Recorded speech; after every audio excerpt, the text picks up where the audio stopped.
Zacharie, chapitre 1.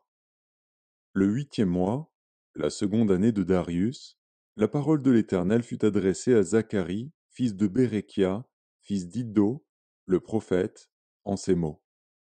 L'Éternel a été très irrité contre vos pères. Dis-leur donc, ainsi parle l'Éternel des armées, revenez à moi, dit l'Éternel des armées, et je reviendrai à vous, dit l'Éternel des armées. Ne soyez pas comme vos pères, auxquels s'adressaient les premiers prophètes, en disant, ainsi parle l'Éternel des armées, détournez-vous de vos mauvaises voies, de vos mauvaises actions. Mais ils n'écoutèrent pas, ils ne firent pas attention à moi, dit l'Éternel. Vos pères, où sont-ils? Et les prophètes pouvaient-ils vivre éternellement? Cependant mes paroles et les ordres que j'avais donnés à mes serviteurs, les prophètes, n'ont-ils pas atteint vos pères? Ils se sont retournés, et ils ont dit, l'Éternel des armées nous a traités comme il avait résolu de le faire selon nos voies et nos actions.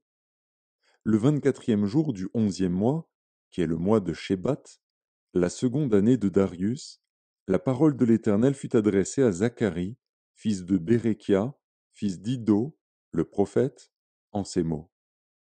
Je regardais pendant la nuit, et voici, un homme était monté sur un cheval roux, et se tenait parmi des myrtes dans un lieu ombragé. Il y avait derrière lui des chevaux roux, fauves et blancs. Je dis, qui sont ces chevaux, mon Seigneur? Et l'ange qui parlait avec moi me dit, je te ferai voir qui sont ces chevaux. L'homme qui se tenait parmi les myrtes prit la parole et dit, ce sont ceux que l'Éternel a envoyés pour parcourir la terre. Et ils s'adressèrent à l'ange de l'Éternel qui se tenait parmi les myrtes. Et ils dirent, nous avons parcouru la terre, et voici, toute la terre est en repos et tranquille. Alors l'ange de l'Éternel prit la parole et dit, Éternel des armées, jusque à quand n'auras-tu pas compassion de Jérusalem et des villes de Juda, contre lesquelles tu es irrité depuis 70 ans? L'Éternel répondit par de bonnes paroles, par des paroles de consolation, à l'ange qui parlait avec moi. Et l'ange qui parlait avec moi me dit, crie et dis, ainsi parle l'Éternel des armées, je suis ému d'une grande jalousie pour Jérusalem et pour Sion, et je suis saisi d'une grande irritation contre les nations orgueilleuses, car je n'étais que peu irrité, mais elles ont contribué au mal.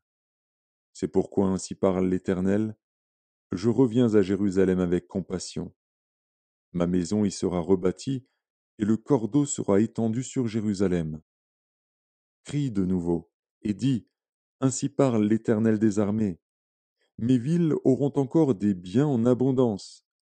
L'Éternel consolera encore Sion, il choisira encore Jérusalem. Je levai les yeux et je regardai, et voici, il y avait 4 cornes. Je dis à l'ange qui parlait avec moi, qu'est-ce que ces cornes? Et il me dit, ce sont les cornes qui ont dispersé Juda, Israël et Jérusalem. L'Éternel me fit voir 4 forgerons. Je dis, que viennent-ils faire? Et il dit, ce sont les cornes qui ont dispersé Juda, tellement que nul ne lève la tête. Et ces forgerons sont venus pour les effrayer et pour abattre les cornes des nations qui ont levé la corne contre le pays de Juda, afin d'en disperser les habitants.